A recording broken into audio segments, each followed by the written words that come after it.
basically said, maybe on this side of the BBC, essentially governments don't rule the world. Who controls the world? Goldman Sachs. Right. Goldman Sachs. The funny thing is that after the BBC interview, the media, instead of focusing on the substance of what I said, went on a wild goose chase to determine who the heck I was, whether I was a hoax or not.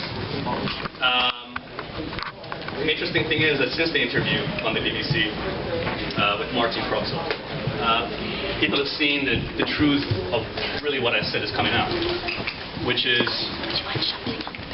since in the last month or so, we've seen that Goldman Sachs has added Greece and Italy to its portfolio. So we've seen Mario Monti become the Prime Minister of Italy. And this is the guy who was advisor for Goldman Sachs for years. We know that Mario Draghi, the president of the ECB, he was the managing director of Goldman Sachs, and it's going to continue. Why is this happening? Why is Goldman Sachs acting in this way? It's very simple. In America, we have a presidential election going on, as you know. In America, it's easier for Goldman Sachs to control everybody because the elections are essentially a farce. The elections, when Obama gets into power, when anybody gets into power, they're elected through whose money? Through financial institutions. That's the people who pay for those elections are the corporations. Again, Goldman Sachs, JP Morgan, and the list continues. So it's much more, the system is much more corrupt in America than it is over here. At least over here in the UK and Europe, public money goes through most of the elections.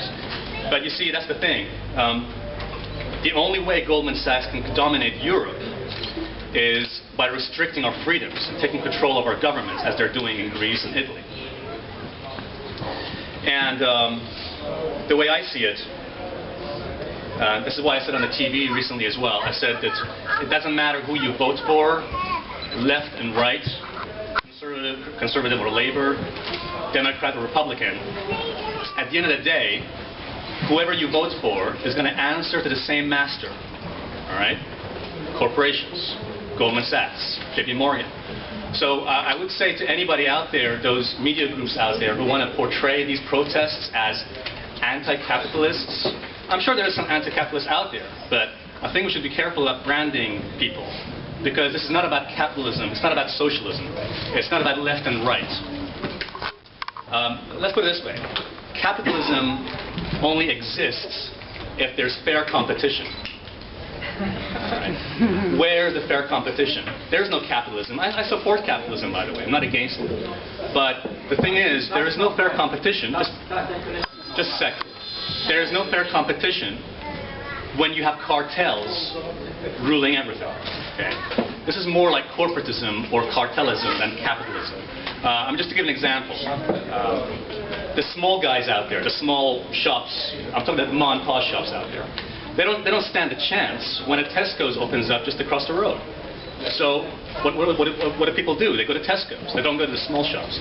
So this is what's got to change. If we're going to change anything about our society, we need to change what we call capitalism. And what I also said on the BBC interview was that people should be prepared. And I said that in less than 12 months, the savings of millions will vanish. That prediction has not materialized yet. But I'm pretty confident that it will. And I don't say this lightly, by the way. I'm not trying to scaremonger anybody. I don't like doing that. Why do I say that the situation is going to get worse and people should be prepared? Because what people may not realize is that the biggest concern right now is an inherent risk. I'm talking about systemic risk in the financial system, which means that it doesn't matter how many times the banks or the governments tell you that they have controls in place, nobody really knows what's going on. Okay? Let me just give you an example. In the last month, one of the major players in the financial world went bankrupt. Anyone remember what that was? MF Global, right. MF Global went bankrupt. And here's the interesting thing. When MF Global went bankrupt, the customers of MF Global, who had money, millions of money in that account, they had their money stolen by the MF Global owners, essentially. And that is not all. The hedge funds, who were all connected to MF Global, these guys lost even more money because they could not liquidate their positions. Right? The Chicago Mercantile Exchange essentially did not step in to help these hedge funds to allow them to close their positions. So instead, they lost even more money than they. Okay, ask yourself this question: why is it that the CME, the Chicago Mercantile Exchange, did not help the customers of MF Global and all the other hedge funds? The answer is very simple. Because if the CME, the Chicago Mercantile Exchange, if they stepped in and helped them, they know they have to step in again. Because when this crisis gets worse and worse, all the other banks, like MF Global, all the other asset management funds, when they go bankrupt, they have to step in again. So, mark my words.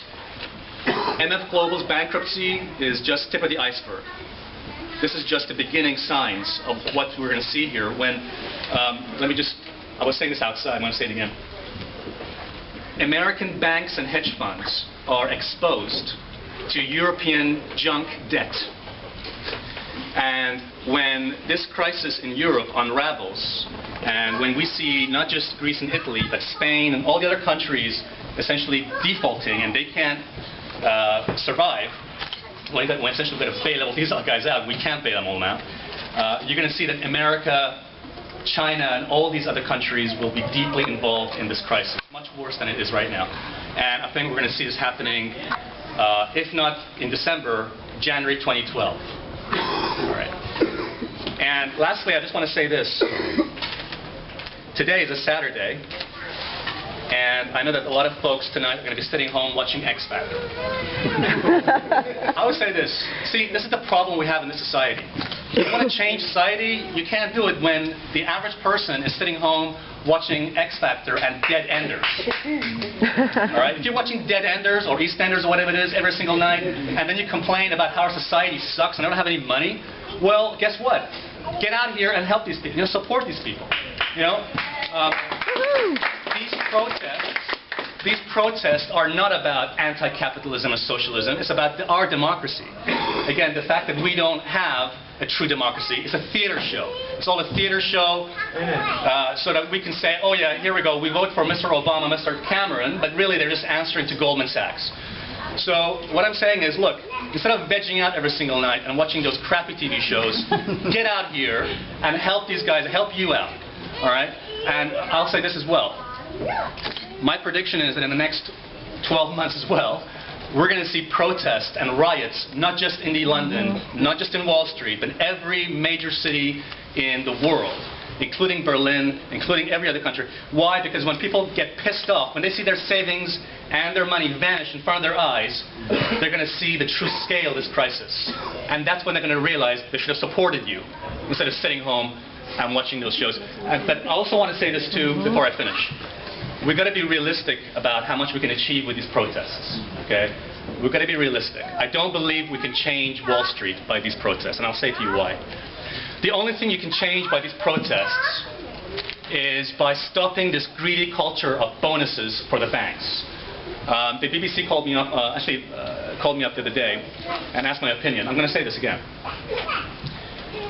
I have a relative who was shot in Afghanistan in the U.S. Army.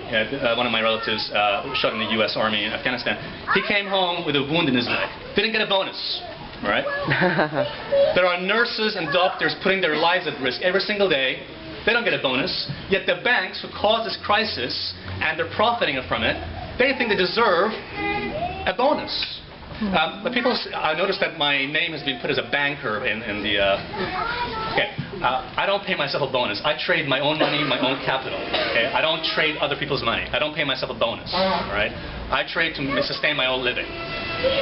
But the bankers out there who trade your money, and lose it, by the way, and they pay themselves a bonus, they think that they deserve something special. The second thing I want to say, the last thing I want to say before I go is this. One thing that we're going to appreciate is Wall Street eventually, in my opinion, will always win. The banks will always win against the small guys, against you. And here's why. Ask yourself, how do the banks make money? How does Wall Street make money? They do it by manipulating the ignorance and irrationality of human beings. Okay? what I'm trying to say is, the only way that Wall Street wins is by relying on human irrationality, by manipulating your fear and greed. Right? Just to give you an example. This is one thing I know. In a situation, when a market crashes, when a market goes down, what usually happens is that when stock prices fall, the biggest temptation people have is, when they see stock prices fall, is they think, oh, it's a bargain. Stocks are cheaper. So your broker gives you a call saying, hey, listen, buy these stocks, they're cheaper. They're down 20%. So the average human person thinks, oh, he's right. Stocks are cheaper, it's a discount, buy low, sell high, and they go buy them.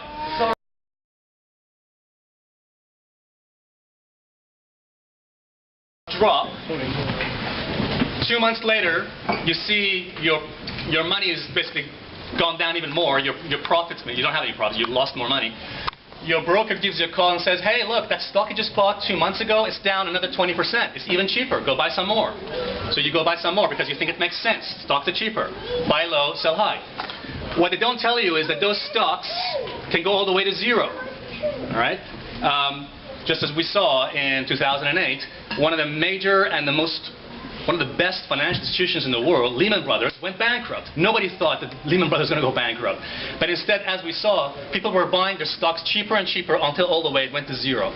So what I would advise is, if you really want to hurt Wall Street, you can't just do it by protesting. You've got to invest in yourself, invest in your mind, not just invest in the markets. Okay?